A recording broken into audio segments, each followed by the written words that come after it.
To our election night coverage, let's keep it going. There are several very important races on the ballot, including the race for Texas Attorney General to replace Ken Paxton. On the Republican side, you have State Senator Mays Middleton beating Congressman Chip Roy 55 to 44%. On the Democratic side for Attorney General, State Senator Nathan Johnson advances to the midterm after beating Attorney Joe Jaworski with nearly 60% of the vote there. Also a lot on the line considering the Attorney General is considered the state's top lawyer. Marcelino Benito is taking a closer look at the race with our KHUU 11 political analyst Brandon Rottinghouse. More to unpack here, Marcelino. Yeah, guys, this was one of the closely watched races tonight, one of the highest profile races we've been tracking.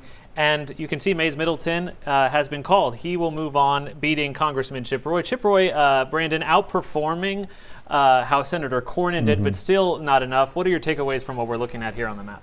Well, you can see obviously a lot of green on that map. Mays Middleton is winning big in places where the voters are. He also wins big in the area he represented in the state Senate. That makes a big difference in a low turnout race where every vote is going to count. And for him, the branding worked. MAGA Mays Middleton was, I think, scoffed at by Republicans early, but it definitely stuck. And perception to be close to Trump is oftentimes a winner in Republican circles. This was the most expensive Attorney General's primary in the country, breaking every record book so far.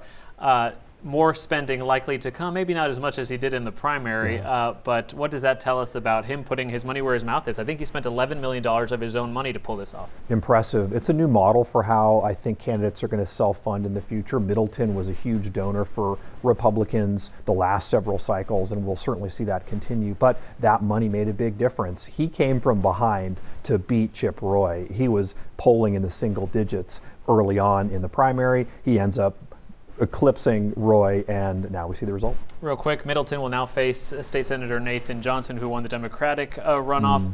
Any chance for Democrats in this race? It's a tough lift for Democrats. It's an office most people don't know much about, and getting statewide traction for Democrats is tough. The money's not always there. The apparatus is really set for Republicans, so it's a big lift. Not impossible, but really tough. Short answer, likely no.